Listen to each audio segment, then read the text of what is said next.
Would you defend a veteran who was being mistreated? This is how one young guy transformed the packed International Parkway Airport into a movement. A Marine veteran named Mike was standing close to gate C-23 with his German Shepherd Max at his side. The two were difficult to miss as Dallas-Fort Worth hummed with the typical noises of rolling bags, distant announcements, and whispered discussions among the travelers. Mike, who was in his mid-40s, sported a headgear with the words Semper Fi inscribed on it and a worn leather jacket. After years of service overseas and the difficulties of readjusting to civilian life, Mike wasn't just another traveler. Max, wearing a service dog vest, sat intently, his deep brown eyes sweeping the crowd as if always on duty. Max was now more than simply Mike's friend. He was his lifeline, trained to recognize and address his terror and anxiety assaults that frequently plagued him. For his boarding started, Mike approached the gate agent with his ticket and Max's documentation. But instead of the customary acknowledgement he expected, the agent scowled and started looking through a tablet. Mike's flight wasn't easy, but Max made it manageable. Together, they were booked on Flight 172 to Los Angeles, where Mike was supposed to attend a veterans advocacy event. Mike squinted in confusion as the agent stated, "I'm sorry, sir, but there is a problem with bringing your dog on this flight. Mike is a licensed service animal. The documents are right here." The agent lowered her voice as she looked at the queue that was gathering behind Mike. This is a new airline policy. Even with proper papers, certain animals are prohibited from traveling on board.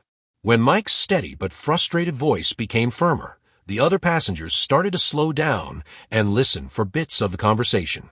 "This dog isn't a pet, he's a service animal. Do you understand what that means? He's here for my medical needs." The agent moved uneasily. "I am merely according to convention." Sensing his owner's irritation, Sir Max softly touched Mike's leg with his nose. Although the simple gesture seemed to stabilize him, Mike added, "I serve this country," because his patience was becoming thin.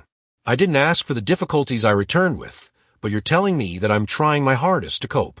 There were other passengers exchanging glances, some whispering softly among themselves, a middle-aged man in a suit stepping out of line to watch his arms crossed.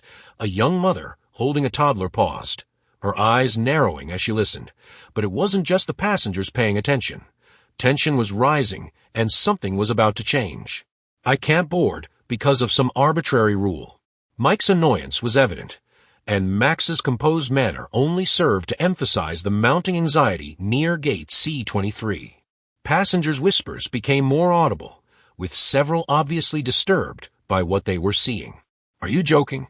That man fought for this country," an older man wearing a baseball cap whispered to his wife. The gate agent, who was clearly upset, looked at her supervisor, who had just arrived to assess the situation, and said, "We understand your concern, but the airline has updated policies." The supervisor started off with a practiced serenity. "We are unable to grant exceptions." Mike's voice grew steadily, but authoritatively. "This is about rights, not exceptions. You don't have the authority to rule that my service dog isn't allowed due to a policy you hardly comprehend." Passengers in line began to approach as Max got up, pressing his body against Mike as though to soothe him in silence. A young woman holding her boarding card screamed, "This isn't right," as their curiosity swiftly turned into outrage. "If it were a pet, that would be great, but it's a service dog." A man in his 30s took out his phone and started filming, saying to no one in particular, "This is absurd." The supervisor groaned, obviously feeling the pressure of the crowd. "We can try to rebook you on another flight where this won't be an issue, but that's not the point," he added firmly. "I'm not just some guy with a dog," Mike said, his voice shaking with rage. "You believe that rebooking will fix everything, yet Max is the reason I can even enter an airport. It's not only about me. It concerns the treatment of those like me by the surrounding crowd." Mike started to become a mommy. An older woman clutching her carry-on nodded in agreement, her brow furrowed, and her lips pulled into a thin line as a stroller approached. The man recording said, "Hey, aren't service animals protected by law? This doesn't seem legal." The supervisor paused, looking anxiously at the camera. "We're just following the airline's rules." He answered, but his voice wavered in conviction. After everything I've gone through, they want to deny me even the most basic respect, Mike said, turning to the throng and raising his voice. Do you hear him? We arrived at the terminal feeling a certain kind of quietness as a result of their regulations. That happens when people are unsure of what to do next. The tension in the air was high, and the frustration was almost palpable, but just as it seemed like things might get worse, a calm but firm voice broke through the chaos, grabbing everyone's attention. The crowd turned to face the source of the voice, a tall, composed young man who appeared strangely familiar due to his calm demeanor and clean appearance. It took a moment for the crowd to realize what was happening, but it spread like wildfire. Someone loudly enough to corroborate what others were thinking was Barron Trump with a small backpack and a boarding pass in hand. He approached Mike and Max. His voice was steady, but he exclaimed, "Excuse me," speaking directly to the supervisor. "What's going on here?" The supervisor paused, obviously taken aback.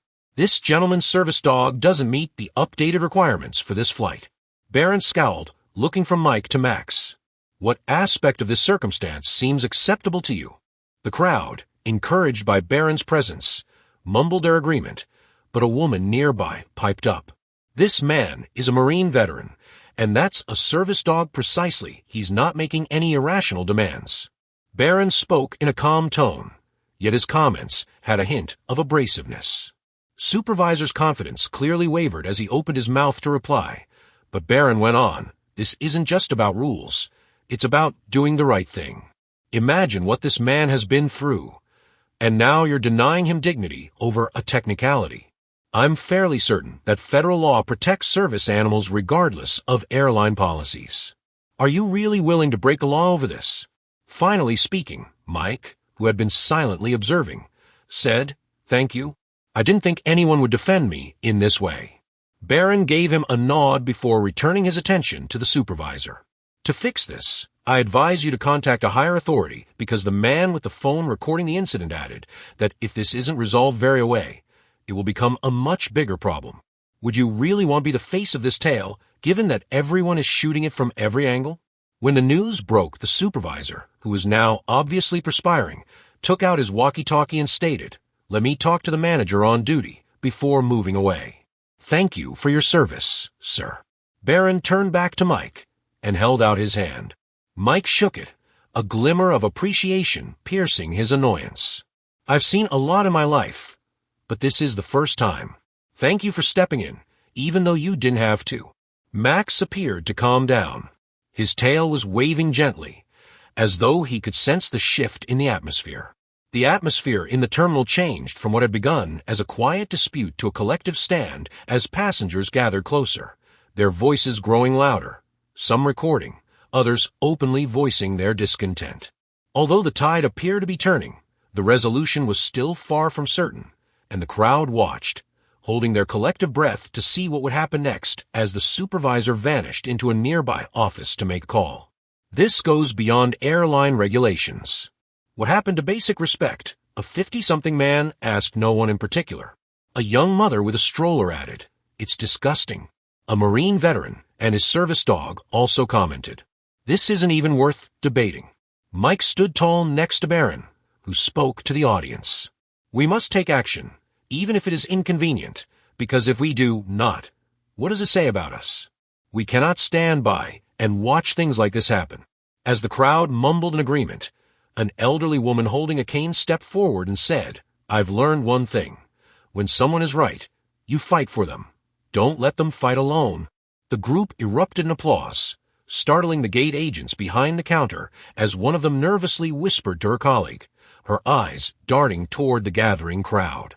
Mike looked around, his voice shaking a little as he said, "Touched by the support for years, I've been at a loss for words. I felt as though no one could see the struggles that people like me face. However, you're giving me a sense of importance again today." The gate's supervisor reappeared with a mixture of fatigue and uneasiness on his face. He cleared his throat and walked over to Barron and Mike.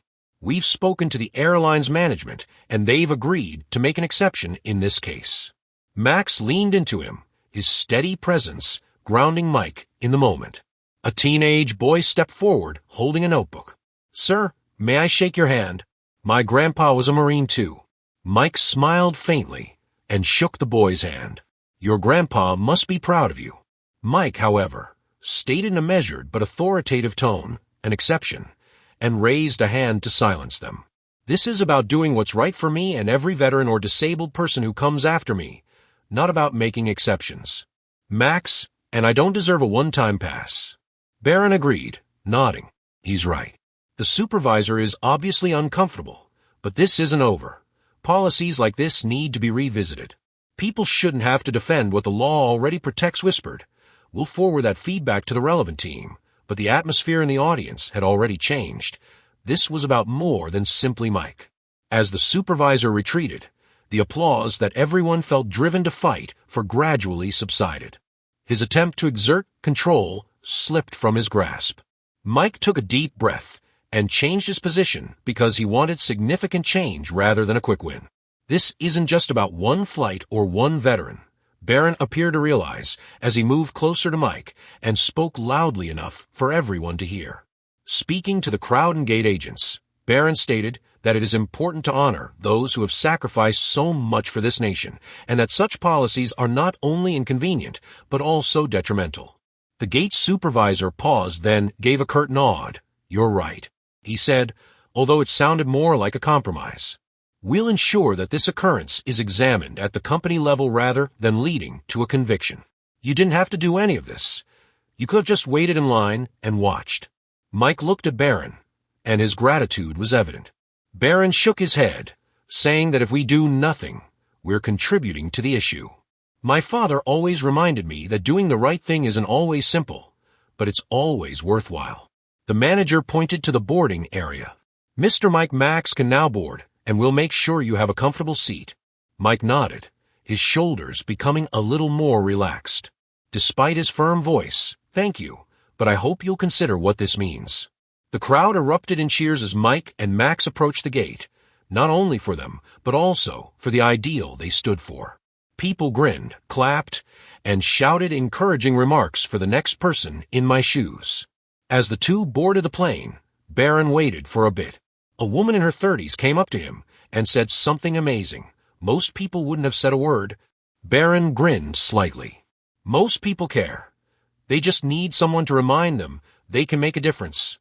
Mike turned away from the jetway and gave Barron a thank you gesture with his hand. His expression was one of relief and resolve.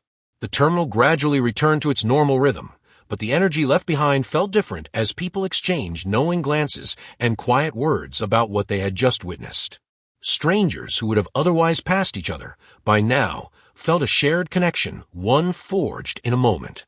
Max, as if sensing the significance of the moment, waggled his tail just once before following Mike onto the plane. However, as the plane door closed, the real impact of what had happened lingered with those left. Behind, a collective reminder of the power of standing up for one another, of defending what was morally correct. On Flight 172, Mike occupied a window seat. Max faithfully sleeping at his feet for the first time in a long time, he felt seen, not just as a veteran, but also as a person whose struggles and dignity mattered as he stared out at the tarmac. Meanwhile, Barron Trump took his seat a few rows back. He didn't look for attention or validation for what he had done. Instead, he found satisfaction in knowing that he had acted when it mattered. A flight attendant approached him quietly and thanked him for what he had done back there. You made a difference. As the jet took off, Barron just nodded, and we all did the same. Even as the throng at Gate C-23 dispersed, several people continued to share the event on social media. This moment wasn't just a passing incident. It served as a reminder that when faced with injustice, silence is never the solution, and that compassion and courage are contagious. Within hours, videos of the incident went viral with hashtags like #RespectOurVeterans and #ServiceDogsOurHeroes, and thousands of comments praised the bravery of those who stood up, especially the young man who led the charge, and the video ends with one individual standing up, encouraging others to follow. The last thought is conveyed by the narrator's voice. Whether at a busy airport terminal or in the quiet moments of daily life, we all have the option to act, speak, and stand up for what is right. If this story touched you, please share it with someone who needs a reminder of the strength of standing up for others. Don't forget to subscribe for more tales that challenge us and remind us of what really matters. Let's be reminded that when we stand together, change is possible.